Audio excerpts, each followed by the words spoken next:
my website, scottgumbar.com, YouTube, Facebook. So it'll be all over the internet. Episode number 12 of the SEO Teardown. And we're going to talk about Google My Business today, or the Google 3-pack, really, Google 3-pack optimization. So I've mentioned this in previous shows. You have three opportunities to rank on the Google. Really, you have more than that, but you have three real opportunities to rank on the first page of Google. You have your advertisement at the top. And so there's 4 spots, depending on the search query. There's 4 spots on the top where you can rank. And if you're not there, then you may as well not have an ad.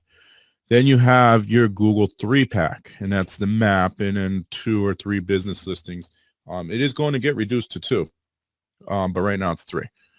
And then finally, you have your organic search results. So you have 3 opportunities. And the idea, the game is try to take up as much of the real estate on the first page as you can. And one of those ways to do that is through the Google 3-pack.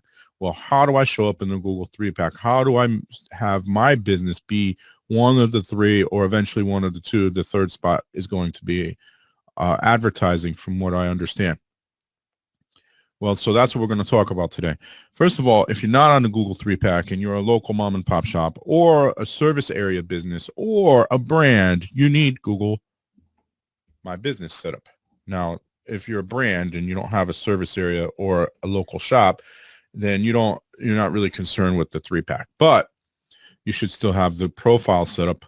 And you go to google.com/mybusiness to set this up.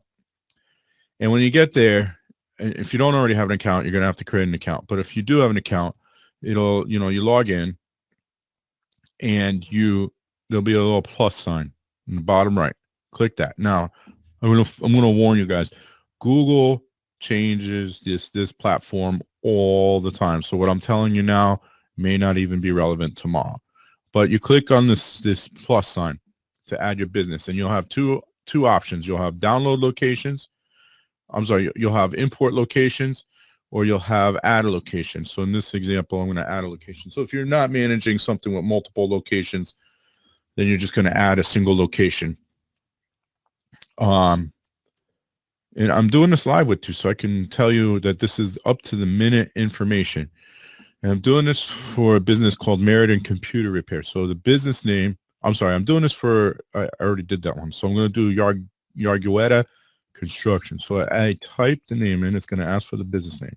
And what it's going to do at that point is search for business. Let's see if there's already an existing listing. 5 times faster, existing listing. In this case, it does not appear to be that there is. So I'm going to put in their address.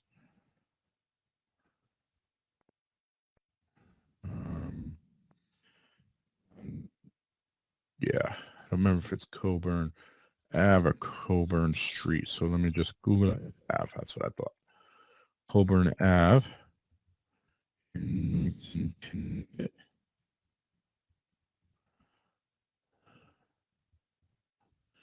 And zip there is, what is the zip code there? Thank goodness for Google, huh?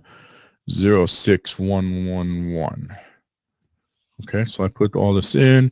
I put in the phone number. Again.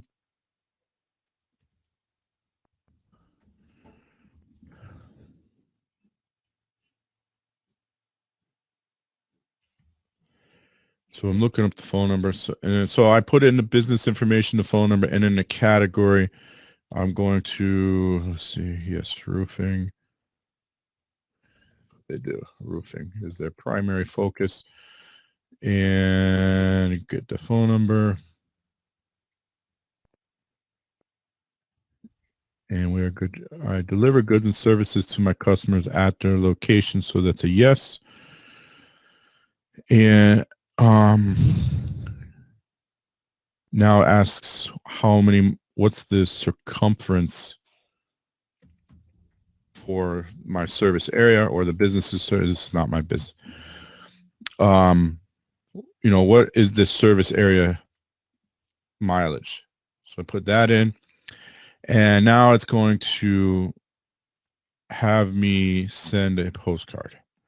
Now, they'll tell you for the postcard that it'll take, I think it's the last one I saw was 5 business days.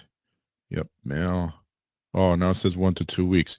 I will tell you that the last time I did this, which was just a couple weeks ago for a business, I think last week actually, the postcard was received the next business day. So it probably won't take that long. Now, that's done, and the page won't go live. The Google My Business listing won't go live until the postcard, the pin on the postcard is entered. So it's important that once you get that you enter this information. It's also important that you don't forget, because the postcard is not good forever. It's only good for 30 days. So now we manage the listing. Can I manage the listing? Did they take that ability away as well?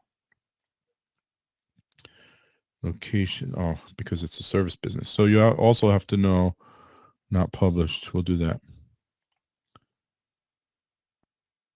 There we go. So we're gonna update this listing on Google. Now, we make it pretty easy now. So here's what happens. You have to enter phone number. I'm sorry, I have to enter add hours. So we're going to say, I don't think he really has hours. I think he's by appointment. So this is important, by the way. So hours of operation are important.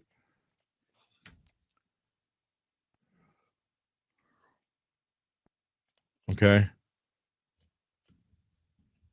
And it's important that these are consistent across the board. But I will tell you a scenario where I ran into incorrect information.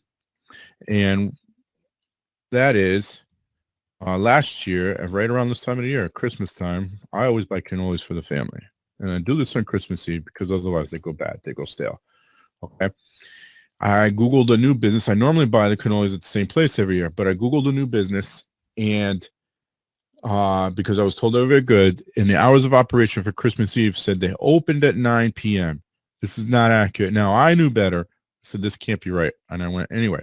But if I don't know better, or maybe the hours of operation are such that it doesn't seem really off, you could potentially lose business. The hours need to be right on the page. I add special hours. I'm not going to worry about that right now. We add a website, and so we type in the website address. And all this needs to be filled out. I can't tell you how many times I've seen a Google My Business listing and it's not all filled out. Add photos. So you add a logo. It gives you the option to add a logo. So you add the logo, and his logo is actually under construction as well. So I'll just put a temporary one for now and come back to it later.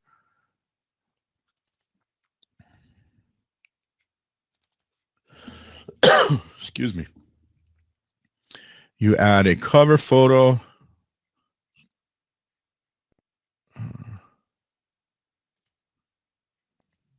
That's not what I want. Oh, make sure you click on the right area.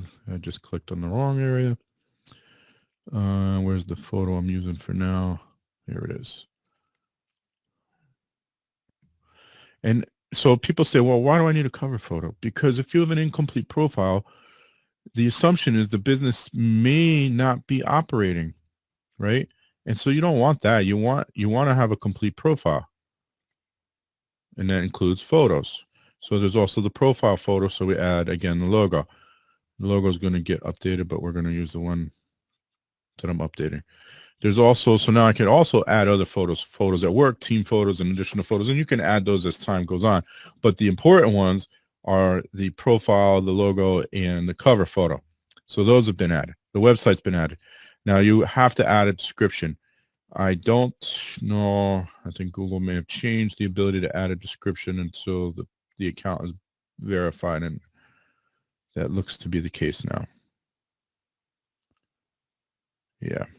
So I cannot add a description yet, but once you can add a description, it's important to add a very keyword-rich description to your profile.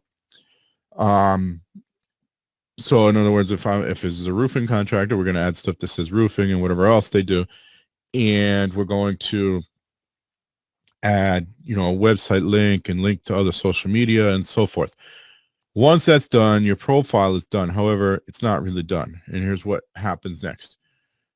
You need to get reviews. So you send people to your Google My Business page to leave reviews. Reviews help you move up and it gives you credibility within Google's ecosystem. Okay. And so you get the reviews. You also need make sure you verify the PIN, and you also need to continue to update the profile, post to it. Now, I know a lot of people are like, well, Google Plus is dead. Google My Business is part of Google Plus. Google Plus is not dead per se. Are people using it for personal social media? Not a lot, not as many as, say, Facebook or Twitter or LinkedIn or Snapchat, but it is still one of the more popular platforms. So it is important that you use it for your business at least. Okay. And now your profile, your Google Plus profile, your Google My Business profile is done. When you get the reviews, don't ask for it's okay to ask for reviews. So let's start there. It's okay to ask for reviews. Everywhere you go now, you can leave a review for business. So you have Google, you have Facebook, you have LinkedIn, you have Yelp, there's just so many places you can leave reviews for businesses now. So, and then some businesses, including the one I'm setting up now, like to leave the reviews on their own website. Great. With the ones on Google, that helps with your ranking in Google My Business. There's been no confirmation that it helps with rankings on organic results, but there's also no confirmation that it doesn't. So just a little food for thought there. So the reviews, when you get them, get the customer to go to Google, show them where your business page is, and leave a review. Don't do 10 of them. Don't have 10 customers go there the same day and do it. It's not going to look right. You have to get people to do this over time. You finish a job, have the customer go there and leave your review. You finish another job, have the customer go there and leave your review. The other thing with Google My Business is it can tie into a YouTube channel if you decide to use a YouTube channel. I encourage businesses to use YouTube channels. YouTube is the second most popular search engine, and it is the first most popular with millennials. So create some videos. They don't need to be high-end production videos. They can be something as simple as a how-to video on, I don't know, in the case of a roofer, how to clean your own gutters or how to inspect for damage after a storm. How to check for mold when you have a leak. These things can create videos for these. After you create a YouTube channel, a business YouTube channel, not in your own name, in the business name, that connects to your Google My Business page, and this is going to amplify your search even further because now you have a YouTube channel, and now that's another opportunity for you to show up in the organic results if somebody searches something related to your YouTube videos. So now I've got, if I'm not running ads, which a lot of businesses choose not to, that's fine. If I set up Google My Business and use it properly, I'm in the 3-pack. If I'm doing SEO properly, I'm in the organic results. If I set up the YouTube channel, I'm in the organic results. And guess what? If you have Facebook, LinkedIn, and Twitter, you can show up in the organic results as well. So now you're taking up occupying even more space, more property on the front page of Google, first page of Google search results, and you're more likely to get that click, that ever important click, right? And get a sale or, whatever it is you're trying to accomplish with your website. So that's optimizing a Google My Business page for the Google 3-pack. Again, it will eventually become the 2-pack, and I believe the plan is to have the third spot be an ad. So you have making sure you have your hours of operation, your contact information. I forgot to tell you to put in an email address, your contact information, phone number, email address, website. Add a logo, a profile photo, and a profile header. Add a very thorough description, including links and including keywords So in the case of a roofing contractor, add in roofing contractor and whatever other services you may have so that you'll show up. Get Google reviews. Have your clients review you on Google, not all at the same time. So don't contact 20 customers tomorrow and say, hey, can you do me a favor? Review my business on Google. Not going to look good. Excuse me. And finally, posting to your Google My Business page, whether it's blog posts or just updates or photos. Photos are great. Adding videos to YouTube, connecting YouTube to that page, making sure your YouTube, so go back to last week's episode 11, and you'll see YouTube page optimization, YouTube video optimization for SEO. So you'll want to do that as well. And then you have optimized your business for the Google 3-pack. Okay. Do that. If you have any questions, please give me a call. You start all of this process off at google.com/mybusiness. Almost everybody has a Google account today. So use that account, log in, and create a profile. And make sure all your information that you're entering, website, email, phone number, and hours of operation, all match your other online listings. So in other words, if you have listings at Yelp and MapQuest and Facebook and Yahoo and whatever else is out there, make sure that the information is the same across the board. Consistency is the key. All right. So until next week, everybody, remember, SEO is for the people. Keep on searching.